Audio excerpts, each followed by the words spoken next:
Bonjour.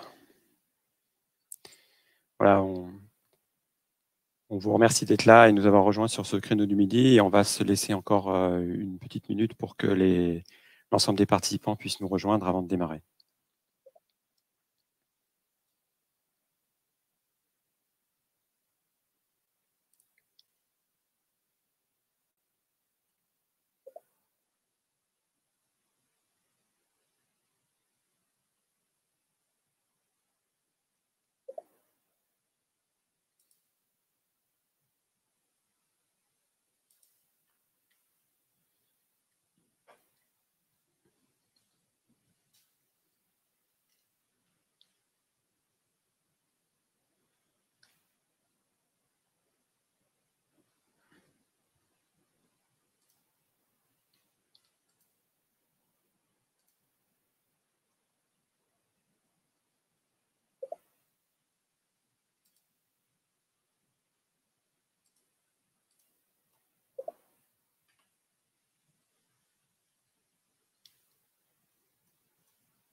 Voilà, eh bien, écoutez, je vous propose de démarrer. Avant de se lancer, on espère vraiment que vous allez tous bien, ainsi que vos proches, dans ce contexte un petit peu particulier de second confinement. Et nous espérons également que vous êtes bien connectés, bien installés, que vous nous entendez et nous voyez correctement. Voilà, et bien pour démarrer, on vous souhaite la bienvenue et avec Julie, nous sommes ravis de vous accueillir pour ce webinaire qui vous est proposé dans le cadre de notre activité au forfait de la filiale digitale du groupe Capfi. Je suis Erwin Riffaut, partenaire de cette filiale digitale et nous sommes également avec Julie. Merci Erwin. Alors bonjour à tous, donc je suis Julie Obégès et je suis Product Owner chez Fluide et j'interviens dans la création de produits au forfait.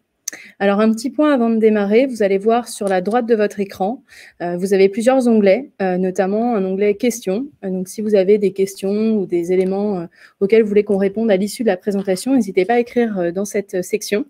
Et vous voyez aussi, normalement vous avez un onglet sondage qui va être utilisé très bientôt. Alors aujourd'hui, nous sommes ici pour parler effectivement du Lean Canvas et voir ensemble comment cet outil peut vous accompagner dans la définition de vos produits ou services et vous aider à créer des produits réussis.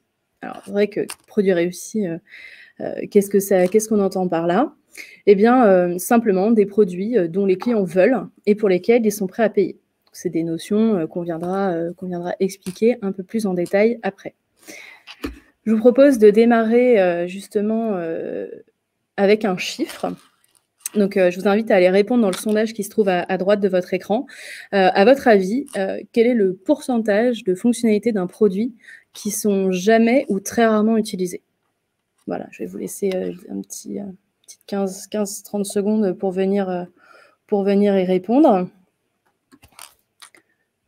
Voilà, donc je vois qu'effectivement, il y a plusieurs réponses. Peut-être certains connaissent la réponse d'ailleurs, on verra. Je vous laisse encore 10 secondes.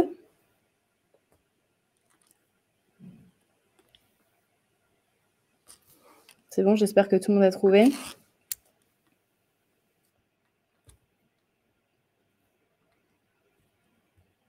Encore un petit peu. Allez, une ou deux réponses encore. Bon. Alors, les résultats. Donc, je ne sais pas si vous avez accès aux résultats en live, mais en tout cas, il y a la moitié en fait, des gens qui ont répondu qu'effectivement, il y a à peu près 50% des fonctionnalités d'un produit qui ne sont jamais utilisées. Et effectivement, c'est le cas. Alors, quand on regarde ça comme ça, on peut se dire qu'effectivement, c'est beaucoup. Et comment on explique ce chiffre? Eh ben, c'est simplement que c'est des fonctionnalités, des éléments qui ne correspondent pas aux attentes des utilisateurs ou des clients. Ça veut dire que ça ne vient pas répondre à un besoin, une frustration ou un problème. Alors, en revanche, ça signifie par contre qu'il y a du temps, du budget qui ont été dépensés pour mettre en place ces fonctionnalités.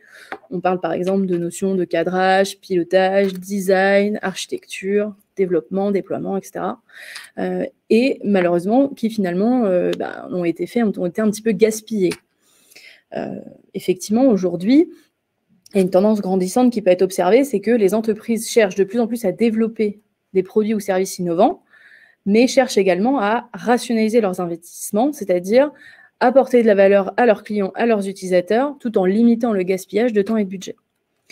Aujourd'hui, on va avoir une solution pour limiter justement ce gaspillage, et cette solution, c'est le Lean Startup.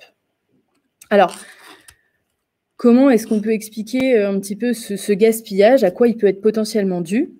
Eh bien, souvent, c'est lié à un très haut niveau d'incertitude. Imaginez, demain, vous lancez un nouveau produit ou un nouveau service. Finalement, vous avez besoin de faire un certain nombre d'hypothèses sur le marché, vos utilisateurs, quelles sont leurs attentes, quelles sont leurs habitudes, et vous allez avoir besoin de récolter des données pour venir un petit peu réduire cette incertitude. Il y a également un autre aspect, c'est qu'effectivement, quand vous lancez finalement un nouveau business, un nouveau produit, vous avez souvent une contrainte budgétaire qui est relativement forte, et donc vous allez avoir besoin de rationaliser votre investissement, c'est-à-dire que chaque élément doit finalement apporter quelque chose. Et donc, la méthode et approche qu'on peut employer quand on est dans ce type de situation, effectivement, c'est le Lean Startup.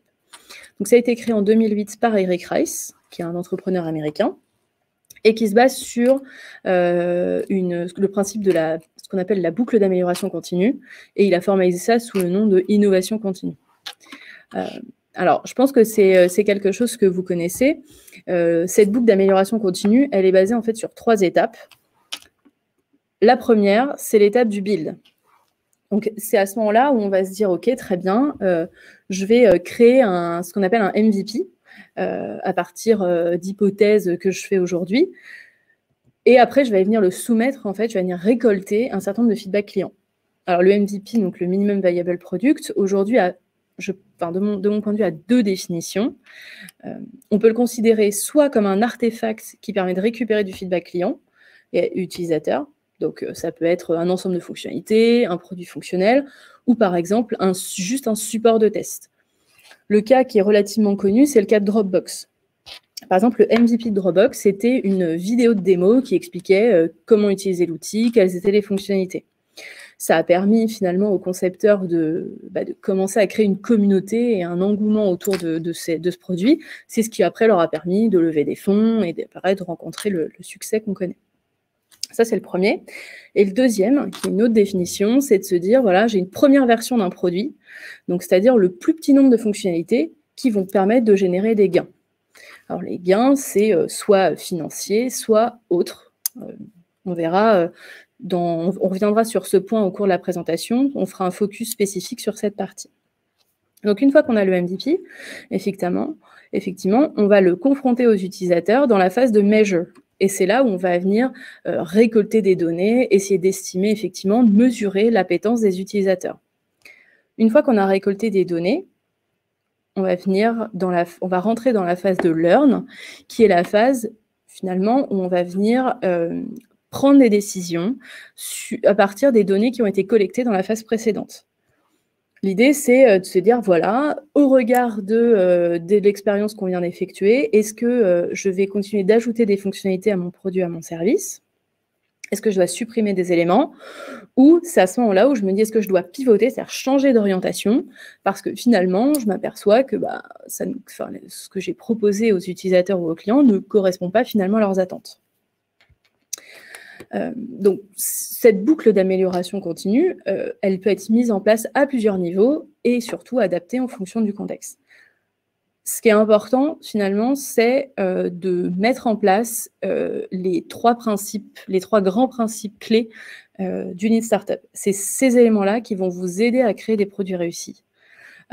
Donc, la première, ce que je viens d'expliquer, c'est effectivement la boucle d'amélioration continue. Au cours de cette boucle d'amélioration continue, vous allez venir récolter des données, si possible, de qualité. Il faut se dire que finalement, vous n'en saurez jamais assez sur vos clients, et donc plus vous récoltez de la donnée de qualité, plus vous pourrez prendre des décisions efficaces.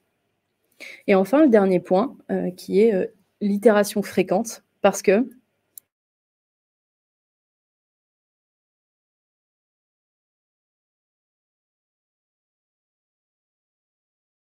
plus régulièrement le produit. Je crois qu'on a une petite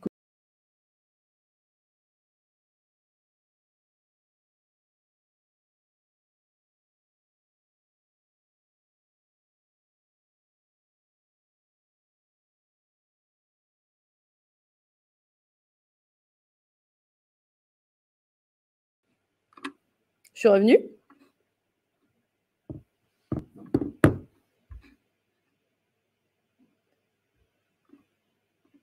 Voilà.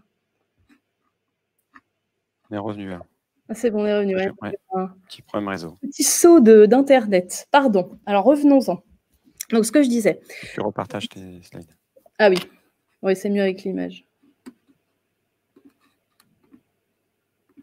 Désolé hein, pour cette coupure réseau. Ok. C'est pas grave, c'est les aléas du direct, on continue. Donc, ce qui est important de se dire, c'est qu'effectivement, ces grands principes, c'est ça qui va vous aider à créer des produits qui décollent, parce que, en fait, ces 3 éléments vont vous permettre d'affiner un petit peu vos hypothèses, réduire vos incertitudes sur, finalement, les éléments clés qui permettent de définir un produit. Alors, quels sont ces éléments clés ? Si on en revient à ce que je disais au départ avec le fait qu'il y ait le principe de produit réussi, un produit qui décolle, c'est un produit pour lequel les clients sont prêts à payer. Et en fait, les clients, ils achètent un produit, les utilisateurs utilisent quelque chose quand ils pensent que cela va satisfaire un besoin, résoudre un problème, voire leur procurer, je ne sais pas, de l'espoir, du rêve. Et c'est la même chose pour un utilisateur, en fait. Un utilisateur, l'objectif premier, c'est que l'utilisateur, il revienne régulièrement sur l'outil et sur le produit. Donc, en résumé, un produit réussi, c'est une solution qui vient répondre aux problèmes des clients utilisateurs et qui, accessoirement, permet de générer des gains, des revenus qui peuvent être de tout type et pas uniquement financiers. Ce qu'il faut se dire, c'est que le cas le pire, finalement, c'est un produit dont personne ne veut. Et il y a une citation que j'aime beaucoup qui résume bien cette idée. Donc, c'est une citation de Seth Godin qui explique que globalement, en fait, vous ne pouvez pas forcer vos clients, vos utilisateurs à servir de vos produits ou services si cela ne leur apporte rien. C'est-à-dire s'ils n'y voient pas d'intérêt. Vous ne pouvez pas enchaîner en fait, un utilisateur à votre outil ou à votre service. Et donc, c'est en ça finalement que itérer, se poser des questions sur ces 3 éléments permet d'avancer et donc de créer des produits réussis. Mais une fois qu'on sait ça, on se dit très bien, ok, mais comment procéder, comment mettre en pratique finalement ce Lean Startup dans mon quotidien? Alors, au départ, vous allez faire un certain nombre d'hypothèses, vous baser sur des données que vous aurez recueillies, notamment par, je sais pas, le métier, les forces commerciales, des études, pour identifier justement les segments clients, leurs problèmes, et puis après, imaginer une solution. Et il y a un outil qui permet de synthétiser ce triptyque produit, toutes ces hypothèses, eh bien, c'est justement pour ce pour qu'on est là aujourd'hui, c'est-à-dire le Lean Canvas, qui a été créé par H. Moria. Voilà, je vous laisse le découvrir. Voilà. Donc, le Lean Canvas, c'est un outil stratégique qui peut être mis qui a le format d'une page, qui est composé de 9 sections qui définissent un produit, un service, voire une start-up. Il a été construit, si vous reconnaissez, sur le modèle du business model Canvas. Et le Lean Canvas a effectivement comme but originel de valider un business model. L'idée, c'est de pouvoir réunir sur un seul document les hypothèses produits ou services que vous allez tester de l'hypothèse la plus risquée à la moins risquée. Alors, c'est sûr qu'au début, les hypothèses, elles seront peut-être un petit peu vagues, mais c'est pas très grave, en fait. L'important, c'est que vous allez venir les affiner au cours de la vie du produit et vous allez le faire évoluer au fur et à mesure de vos différentes expériences.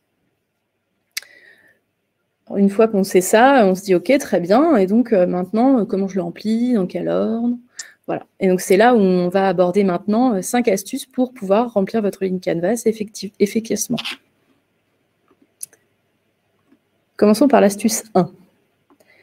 Premier point, démarrer par les problèmes et les segments clients. L'idée, c'est de se dire que les cases sont situées à droite et à gauche du canvas. Et en fait, c'est un tandem qui va dicter complètement le contenu du canvas. C'est-à-dire que c'est vraiment des sujets à aborder ensemble, parce que finalement, ils se répondent. Côté client, ce qu'on trouve, c'est des segments. Donc, les segments, on considère que c'est un groupe homogène de personnes qui ont les mêmes besoins et qui sont prêts à payer le même prix, à rentrer dans le même type de format. Donc, par contre, il faut bien différencier les clients d'un côté, qui sont ceux qui vont venir payer, et les utilisateurs qui ne sont pas toujours les clients. Voilà. Un point aussi qui nous semble important, c'est de venir notamment préciser qui sont vos early adopters, c'est-à-dire ces consommateurs qui vont être moteurs, notamment lorsque vous lancez un nouveau produit. De l'autre côté, vous trouvez les problèmes. Donc l'idée, c'est de venir lister les problèmes que le segment de clients étudié voudrait voir résolus, tout en les triant par ordre d'importance. Donc, imaginez les différents problèmes, besoins, frustrations, manques éventuellement, que vous avez identifiés chez vos clients potentiels et qui potentiellement sera à l'origine de votre idée. Là, il y a un point qui est vraiment très important, c'est de se dire qu'il faut aller creuser pour identifier la vraie cause des problèmes, la vraie raison derrière les besoins de vos clients. Souvent, quand on interroge des utilisateurs, ils vont penser et exprimer leur solution, disons, la solution qui répondrait à leur problématique et pas vraiment la cause. Or, c'est la cause qui nous intéresse pour apporter une solution efficace. Une autre manière d'aborder le point, ce serait de se dire, par exemple, pensez à toutes les tâches que vos clients ou vos utilisateurs veulent réaliser. Voilà. Donc, en résumé, nos astuces, c'est venir identifier les segments clients les plus prometteurs et rédiger les problèmes sans penser à la solution. En deuxième, on trouve la proposition de valeur. Alors, la proposition de valeur, qu'est-ce que c'est? Eh bien, ça correspond un petit peu aux bénéfices que vos clients ou vos utilisateurs vont attendre de votre produit ou de votre service. C'est une sorte de promesse, finalement, que le produit va apporter de la valeur au client et résoudre son ou ses problèmes qui ont été définis précédemment.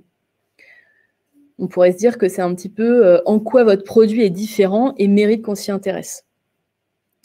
C'est ce qui va aussi permettre finalement de rendre votre idée unique, préférable à d'autres, et ce pourquoi le client devrait acheter celui-ci et pas celui de la concurrence.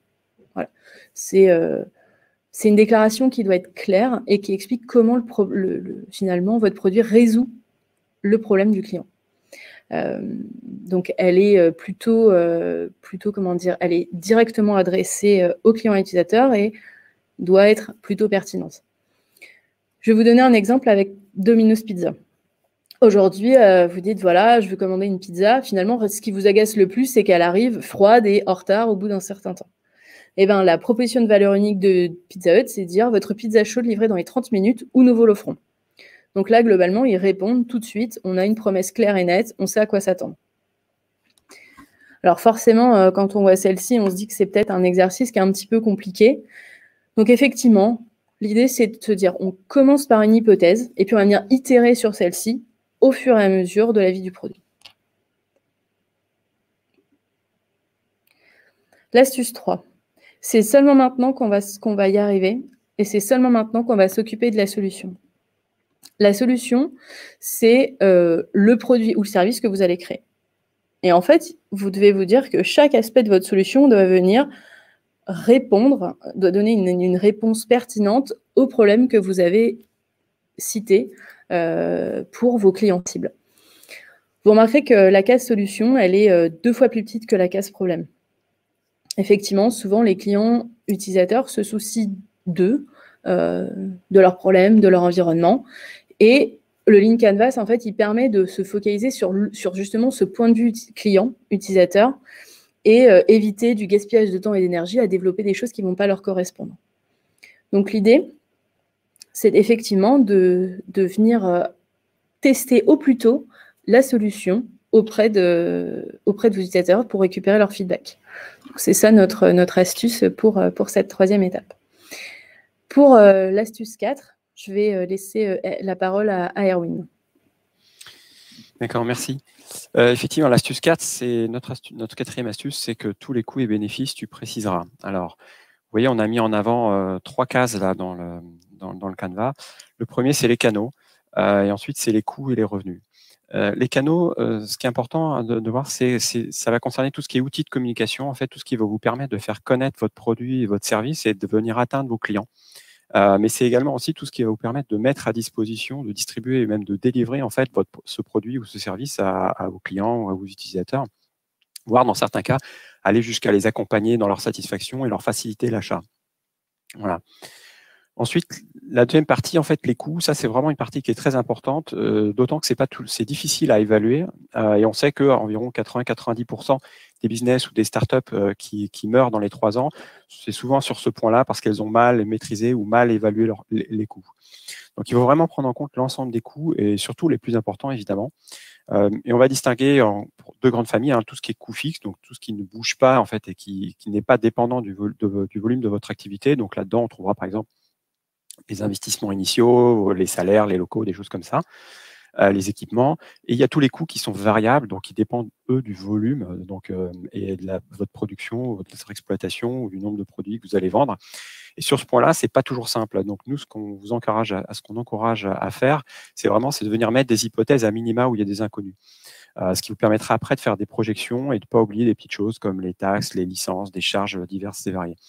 Et vraiment, ce qui est important là, c'est d'évaluer la rentabilité, être capable d'évaluer la rentabilité parce que c'est ce qui va vous permettre de prendre des décisions et éventuellement de pivoter. Parce que ce qu'il faut bien voir, c'est que à ce stade, en fait, on reste sur un MVP de votre business model que vous allez aller confronter au marché, que vous allez aller tester. Et donc, c'est un peu ça qu'on peut mesurer.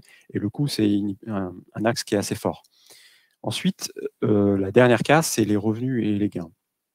Donc, l'idée là, c'est vraiment d'imaginer et de mesurer tous les gains, tous les revenus que vous allez pouvoir avoir. Alors évidemment, les premiers auxquels on pense sont des revenus financiers. Donc la question majeure à laquelle on va essayer de répondre, c'est vraiment comment allez-vous gagner des revenus?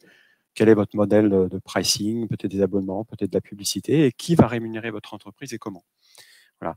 Ça, c'est une chose importante, mais quand on regarde gains et revenus, on n'imagine pas que cela. On va essayer également aller chercher d'autres types de gains qui vont évidemment participer aux revenus et aller chercher, gagner de nouveaux clients. Donc, on pense notamment à tout ce qui est gain de notoriété, meilleure image de votre entreprise, meilleure image de marque, votre réputation, tout ce que vous pouvez faire sur les axes de publicité et de marketing pour aller gagner en satisfaction et en relation client.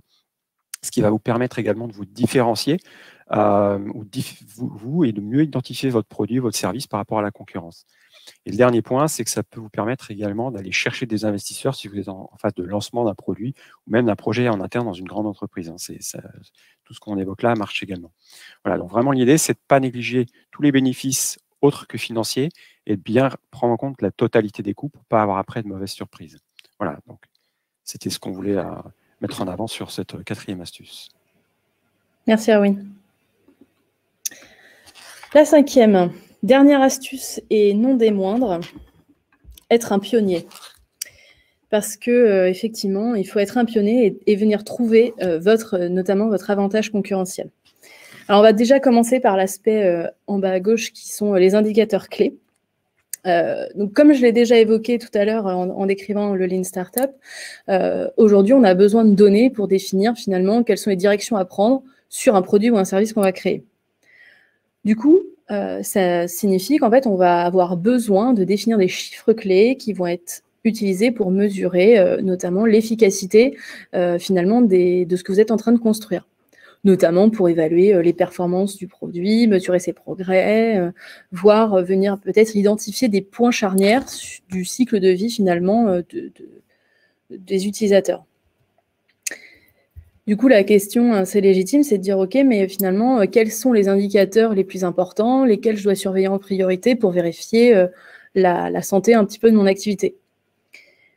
Alors, il n'y a pas de réponse simple à cette question. La seule chose qu'il faut se garder en tête comme principe, c'est de se dire que l'analyse de vos indicateurs doit vous permettre d'agir. Finalement, vous devez pouvoir prendre une décision et agir lorsque le résultat d'un indicateur n'est pas satisfaisant. Donc, vous avez après tout un tas d'indicateurs, notamment certains qui permettent de mesurer, par exemple, le succès de votre produit, satisfaction client, chiffre d'affaires. D'autres qui vont, par exemple, vous permettre de mesurer la pertinence de votre proposition de valeur, le feedback utilisateur ou client, par exemple. Et enfin, on garde j'ai envie de dire, le plus dur pour la fin.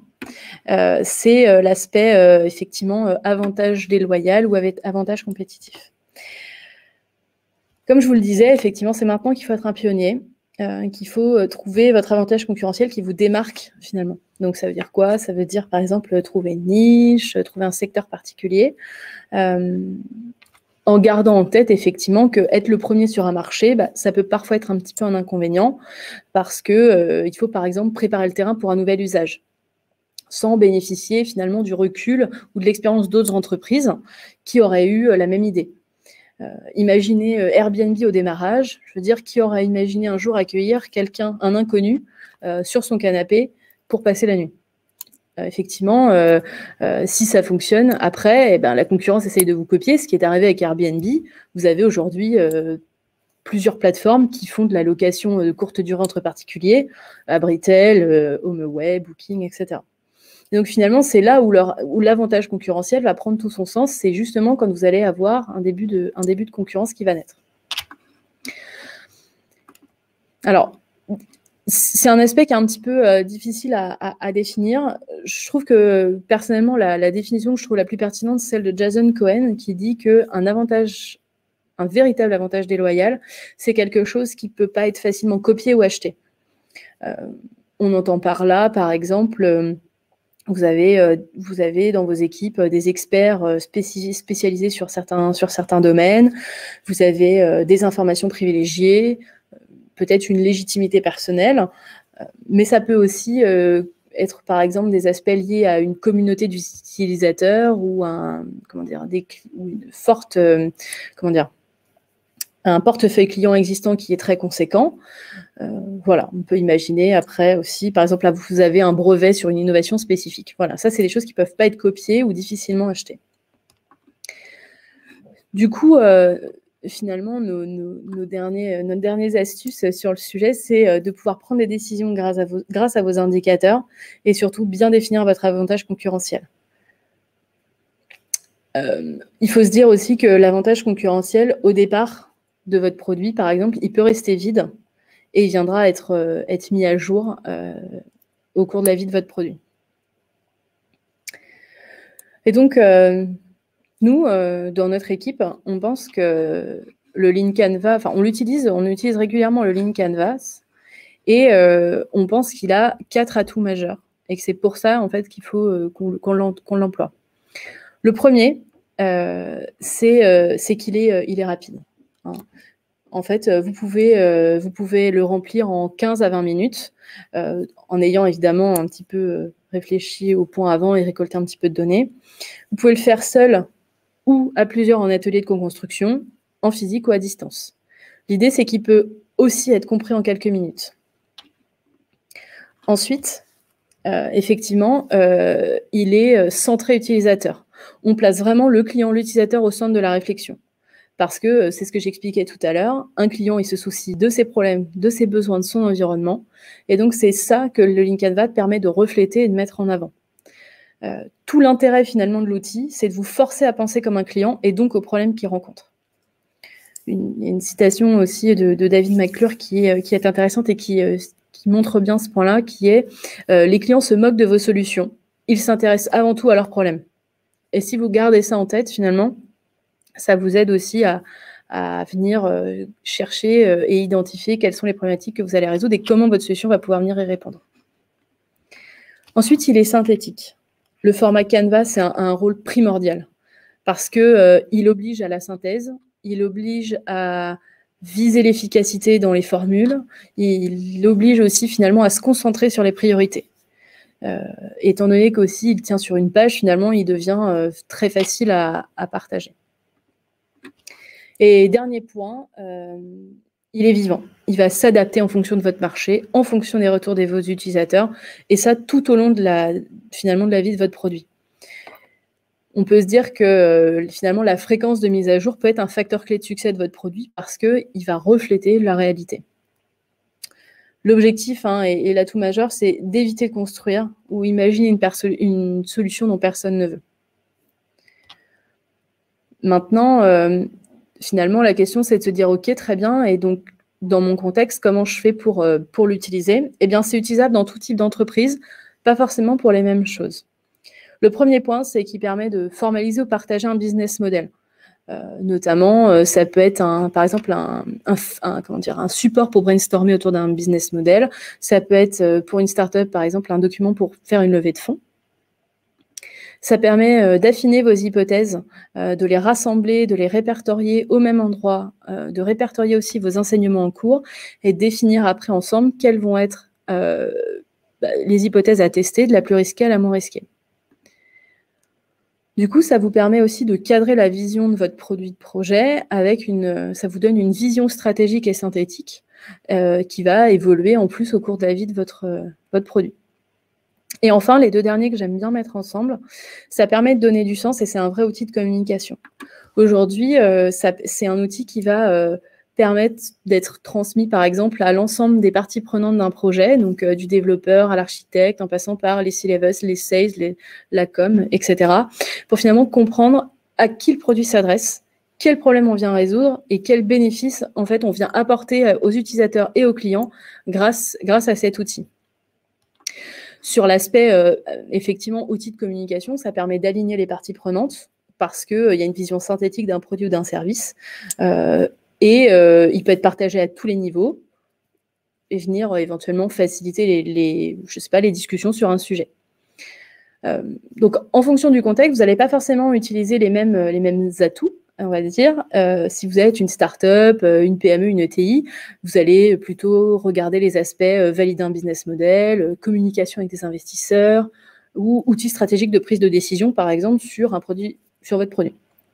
Pour les grands comptes, ça peut être un aspect, alors il y a certains éléments que vous pouvez réutiliser, mais aussi sur le fait d'aligner les parties prenantes qui interviennent sur le projet de près ou de loin, et un outil de communication pour présenter un produit ou un service.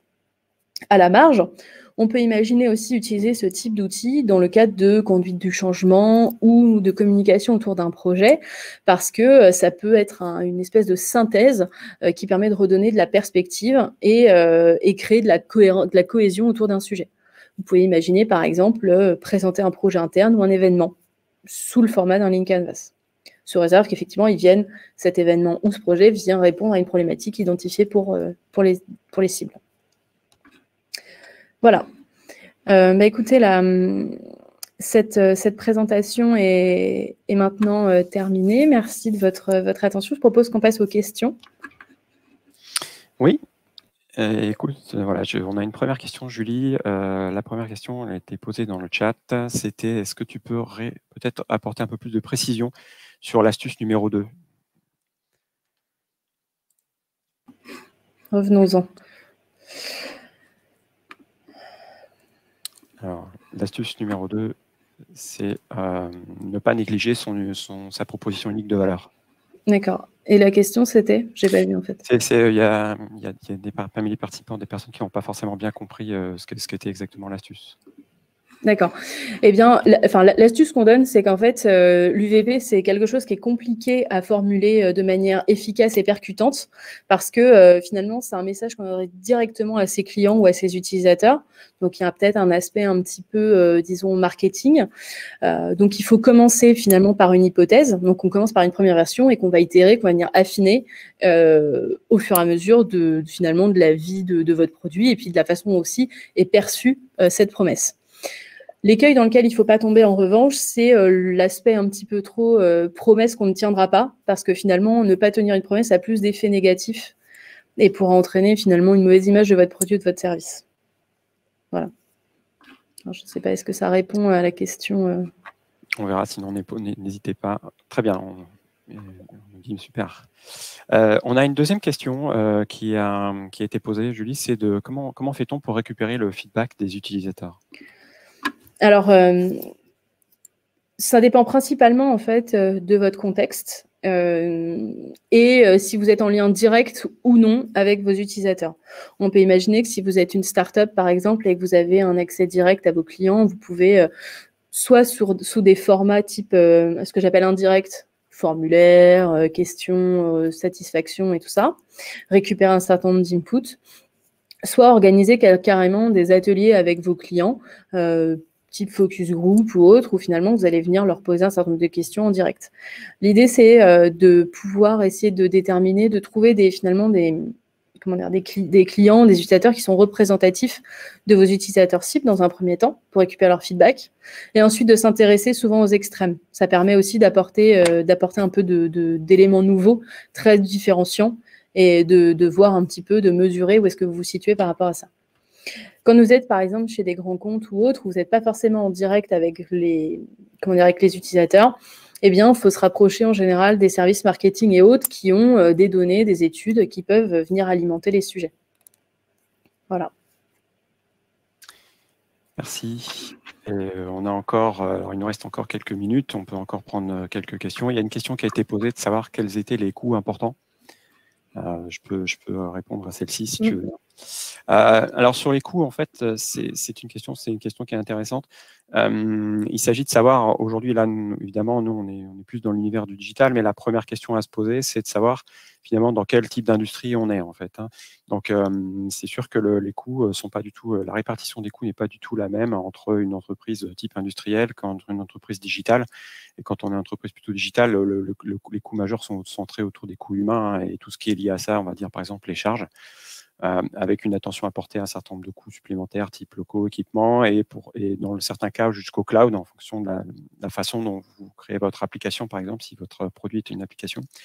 Il y a un autre point qui est assez important, qui fait partie de ce qu'on appelle dans la théorie du TCO, du Total Cost of Ownership, c'est tous les coûts cachés. Et notamment, la R&D peut avoir un coût assez important si vous lancez un produit qui est très innovant et en particulier très, très technologique. On peut imaginer les coûts de ce que représente en termes de pourcentage les coûts de R&D pour une entreprise type SpaceX qui veut envoyer des capsules dans l'espace ou sur des objets connectés un peu innovants, des choses comme ça. Après, il y a un deuxième aspect qui est intéressant de prendre en compte, c'est aussi quelle est en fait la structure de coût de votre entreprise ou de votre projet et où vous devez mettre vos efforts avec notamment deux grandes approches. Souvent, c'est soit on est un peu cost-driven, donc ça serait l'exemple d'une entreprise type Ryanair, donc on va essayer vraiment de se battre sur les coûts parce que c'est là où se trouve la compétition, donc on va avoir le meilleur produit mais au prix le moins cher. Donc on va essayer de chercher tout ce qui est coût de structure, on va essayer d'avoir une approche lean, d'automatiser au maximum de choses, et on va plutôt être sur une compétition sur le prix. Et il y a un autre modèle qui est plutôt value-driven. Donc ça, c'est ce qu'on va trouver dans les produits de luxe, dans les hôtels de luxe, par exemple, où on va essayer de mettre le maximum de valeur dans le produit avec une très, très forte personnalisation. Et donc, l'approche des coûts n'est pas du tout la même. Après, voilà, on ne va pas rentrer aujourd'hui dans le total cost of ownership. Il y a aussi, il faut souvent faire attention aux coûts cachés. Voilà. Je ne sais pas s'il y a encore est-ce qu'il y a d'autres questions? Il nous reste encore quelques minutes. N'hésitez pas à nous faire part de vos questions.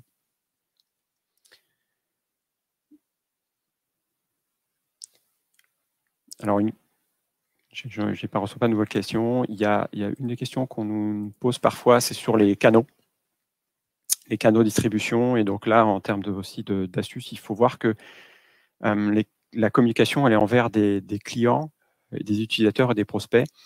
Et pour distribuer le produit, c'est ce qu'on disait tout à l'heure. Et il faut faire attention parce qu'en fait, les segments clients et utilisateurs peuvent être différencés parce que le client n'est pas forcément l'utilisateur final. Et donc, l'approche que vous pouvez avoir en termes de communication pour aller chercher des clients, elle peut être par exemple différente de celle des utilisateurs. On pourra citer par exemple, peut-être vous connaissez tous ces applications de visio ou de tablettes pour les personnes âgées pour qu'ils puissent être en contact. Il est clair qu'on ne va pas du tout aller chercher, les clients sont souvent pas les utilisateurs dans ce cas-là, et on ne va pas du tout aller chercher les clients de la même façon que celle dont on va atteindre les utilisateurs. Voilà, juste pour donner un exemple.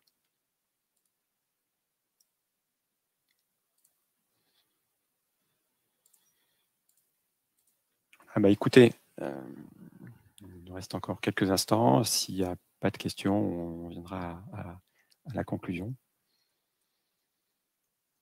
Sauf si tu souhaites ajouter quelque chose, Julie. Non. Ok, très bien. Alors, une dernière question. Oui, le webinaire a été enregistré. Vous pouvez retrouver le replay grâce au lien sur Livestorm. Voilà. Eh bien, écoutez, on a tous une après-midi chargée, donc ce webinaire touche à sa fin. On vous remercie évidemment beaucoup avec Julie d'avoir participé à ce webinaire sur le Lean Canva. On espère que ça a pu vous apporter des informations et aussi non seulement à travers la présentation, mais aussi à travers nos astuces et peut-être même pour certaines ou certains d'avoir découvert cet outil ou même le Lean Startup. Sont des sujets, des outils qui sont assez passionnants et utiles aussi, que nous utilisons dans nos projets, pour tous nos projets. Aujourd'hui, on l'a abordé sous un format court, mais Julie et moi, nous restons disponibles, évidemment, pour échanger, ou si vous souhaitez nous poser des questions, hein, vous nous trouverez sur LinkedIn. Vous avez également nos coordonnées. Et il ne nous reste plus qu'à vous souhaiter une très, très bonne après-midi. Et à bientôt. Merci. Bon après-midi.